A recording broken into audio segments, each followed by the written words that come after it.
Alright guys, welcome back to the channel. In this one we're going to be going through the next three games of the round. We're going to be starting with the Cowboys and the Roosters. In this one I predicted a 40-10 scoreline, so we just had to trade one try from the Cowboys to the Roosters. Probably didn't help that the Cowboys had a 12-0 lead at the start, so very scrappy win from the Roosters. You can just tell they're just limping to the finish line. I don't know how special they're going to be in the final series, but obviously their class and superiority with guys like Teddy and stuff coming back will be helpful. Obviously when I made that prediction, I thought Teddy would be playing as well, so it's good for my team that Manu played in the one jersey. I did select him as a try scorer, which was good. I also said that Crichton and or Tupanua would be good options as well, and they both scored also. So we'll take that, a pretty close effort on my tipping part there, but we actually had a really big score from Reece Robertson up there with 98. Not that he's fantasy relevant. Ikavalu again up and down in his scoring, but averaging 50.5 for a winger, almost as good as what Brett Morris was doing at the start of the season. Sammy Walker, a lot of people actually would have traded him out this week, and he had a bit of a blinder. Just did everything, 130 run meters, 6 tackle breaks, a couple of try assists and a try again. He has those games here to there, and Hutchison had an awesome game as well. Just not many negatives for both players there. So awesome stuff from them. And then Joey Manu, who's actually a little bit more fantasy relevant. Actually, he's owned by 9.5%, so actually grown a fair bit in the last sort of 6 to 8 weeks from when he was like a 2 to 3% ownership player. He's actually been scoring heaps better, but he's obviously been playing a little bit more 1 or 6 with Teddy being out. So yeah, 7 tackle breaks, 220 meters. I think he's an awesome fullback. Like if he actually got a chance to play there full time, he'd get so much better. Defensively, he's obviously can tackle in general, being having to play out in the centres, but I just think he'd be an even better player. It'd be interesting to see who throws the checkbook at him, if anyone does, to try and get him into their teams. So 74 for him was great for my team, and anyone else who owned him, so well done there. Tabuai had a great game. Tommy Dearden, who a bunch of people would have picked up. I mentioned him as a pretty solid buy when he moved over to the Cowboys, just seeing how he went in that first week, and he's sort of been mid-30s plus every game since then. So a 67 here was really cool to see stats across the park. 34 tackles was a big one for that. Line break try assist is going to help with that as well, and doing them a decent amount of kicking there, 154 meters.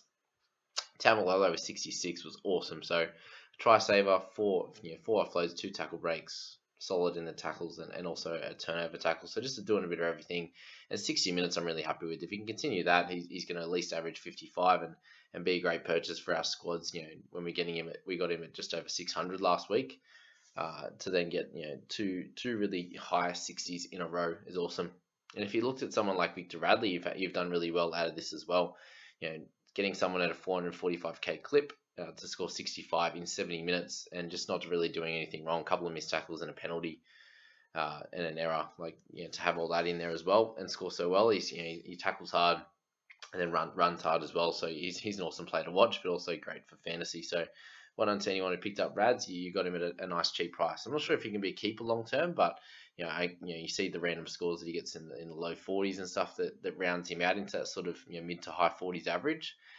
But yeah, definitely a solid option for anyone who picked him up or is looking to do so.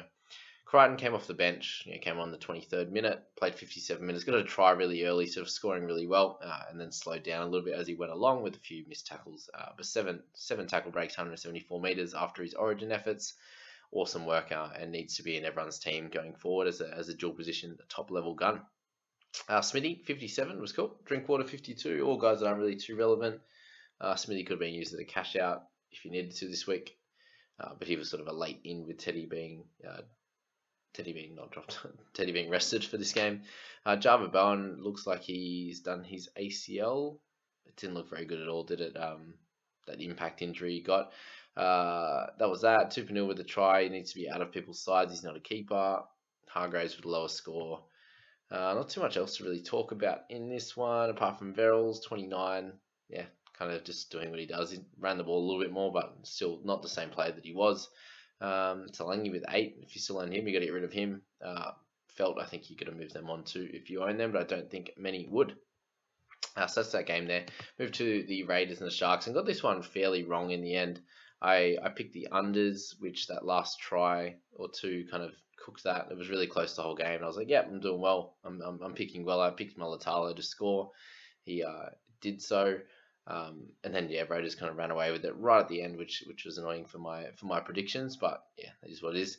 But CHN Corey Renara had an awesome game there with 97 points in his 80-minute effort. One try saver, 13 tackle breaks, 7 offloads was incredible. He needs to do this more often. They're a much better team when he runs the ball. He's really, really strong runner. Obviously breaking a lot of tackles, but just hits the line really hard. So he was awesome. And then on the other side, Hudson Young was just as great, picking up 92 points with a try and 9 tackle breaks. So I think it was a really good combo between the both of them. And rounding it out with Xavier Savage, who, a few people give me shit about picking Taff over Savage, and okay, everyone can have a great game. Like he looked great. I could with some of his goosies. I'm happy to concede defeat. Yes, he'll get the spot for the rest of the year, but he also did score 26 last week when we really needed his score. Yes, we might have needed it this week if you had a Teddy Trbojevic and you needed someone to play. Then Savage could have been a really good option for this one, but I doubt you're going to be playing him every week anyway. So the money he's going to make won't help too much. But yeah, if you had to play him this week, then 73 was absolutely amazing. And an awesome game. He's going to be a good player. He's definitely going to be a good player. So is Tough. So either way, happy days. Hodgson, 65. Again, another great score. 3 turnover tackles was awesome for him. 45 tackles, just no real negatives. Was really good for him there. I wouldn't be picking him up, but you can do what you please. Rapana, 57. A few people are mentioning him as an option. I just don't think he's a keeper. He's going to score around that 40 to 43. Yes, he's dual position, and that can be helpful, but overall, I don't think he's a perfect option for anyone's side. Toby Rudolph, a decent score there. I still don't think he's a keeper, so I wouldn't be touching him. You can hold if you have him, but yeah. Raymond with 52. So a try. Also try saver. 6 tackle breaks, but 6 missed tackles, which kind of hurt him a little bit. But yeah, had a great game. Awesome for a centre in your squad. So he's definitely a really good keeper going forward. Ryan Sutton with a decent score again, but again, he's probably not going to be a keeper. Whiten went off early with a bit of an issue to his pec. He got a really nice knock in there, so no point playing him for the rest of the game. Ended up playing pretty well when he went off anyway. Trindle with the lowest score, and also Johnson. Yeah, Johnson Papali'i, so less minutes for Papali'i, so not a worry there. Good PPM, but Johnson just he was annoying me all game. Just the tackles, he'd go in there with just some hands and get breakthrough. So less tackles obviously with 9 misses. No real attacking stats. A try saver, not kicking goals. Just a bit of an game, really. He'll be better than that, but 22. Like you can to have Hunt and Johnson get 20 in the 20s this week was a bit annoying. Oh, and obviously Foggs as well. Just one of those things that we'd have to dust off and try again next week. But yeah, that's that one there. Talakai, he's been terrible, hasn't he? That's about it. Having early 12 points, 26 minutes this week after his awesome try celebration the week before. So that's that game there. We move on to the last one of the night, and that was the Storm and the Knight. So what I predicted in this one, I predicted them to win I said at least 13 plus. I did say it'd be a little bit closer, but then finding out that Pierce was out and then losing Ponga early meant it was just completely game over for the Knights. I said that Remus Smith would score. Did he end up scoring? Yes, he did, which was cool. Obviously, the majority of the team scored, so it's not really a great, amazing prediction, but both centers scored well. We look to our players there with Nico Hines with 88. So if you held on to him, you'd be really cheering. With Pap not needing to be back for the next few weeks either, then we just keep riding his price rises, his great scores, just doing everything. 8 goals, 2 tries this try, 226 meters, kicking meters as well, just everything. Munster, another one of those players that he's not many people have him. He's averaging 58 for the season, so he's had a little bit of a slower run the last bunch, but he was up over 60 average before that. So he's someone that's just going to do everything. He's going to get his try assists. He's going to get his tries. Plenty of run meters, which includes the tackle breaks and offloads. So for Munster, that all-round player, he'll fit well in anyone's team and could be a really good upgrade option if someone gets injured, or a good replacement, I should say. When you got Jerome Hughes coming out and getting 72 in his 49 minutes, that's absolutely incredible. A try, 2 try assists, just keeps doing it. And, 166 run meters in that time. Obviously, that it did include a line break to go the majority of the length, but awesome work from him in this game, and then had a corked calf, so he'll be fine next week. But there's no point playing him when they're already dominating. Olin with 70 was awesome. Good to see him running hard at the line, tackling hard. doing everything there, but he's just been up and down with his scoring. We got rid of him a couple of weeks ago in the People's squad, and you can see why. He dropped so much cash. Brandon Smith, awesome again. Played the full 80 this game, so probably won't do that every week, but he was great. 128 meters, 30 tackles, line break, just everything. Couple of turnover tackles. Keeps doing a great job and is a clear top hooker option. Obviously, Hunt had a bad one, but you got Mane, Smith, Hunt as his top three for sure. We saw Wade Egan go down today as well, which was HIA, I believe. But yeah, that's that one there. Barnett, 80 minutes. Was really strong, so if you're holding on to him, he did well there. I still wouldn't be picking him up, but yeah, that's that there. Watson, 48 in his 58 minutes, try saver, 6 tackle breaks, 123 meters, just did well.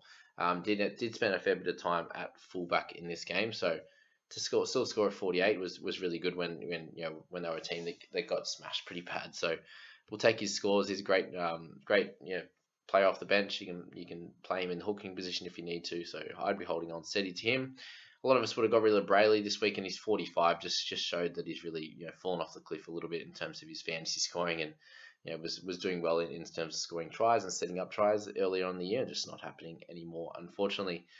So he's a good trade out, and I still consider him to be a good one to trade out. Frizzell backing up from Origin, still played the 80, but just wasn't as involved as much, and no tackle breaks and offloads. He'll do better against the lesser teams. Obviously, not everyone can do well against the Storm. Not many do. Let's be real there. You go along a little bit further. There's not too much to talk about. Clemmer's fallen off a cliff for some reason, and then we lose Ponga to HIA when he got hit in the chest.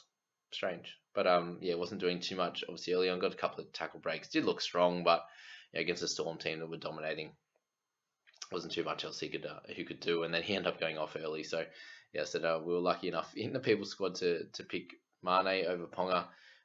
So we're good to see him lose a fair bit of cash. For anyone who doesn't own him, then be able to pick him up. And if you do own him, it's very unfortunate, but there's not much else we can do on that side of things. But there you go, guys. Let's see those next 3 games, and we'll go through the last 3 in our next video. So hope you enjoyed that. Please do like, subscribe. Really appreciate it. Best way of supporting me. We'll catch you in the next one, team. Have a good day.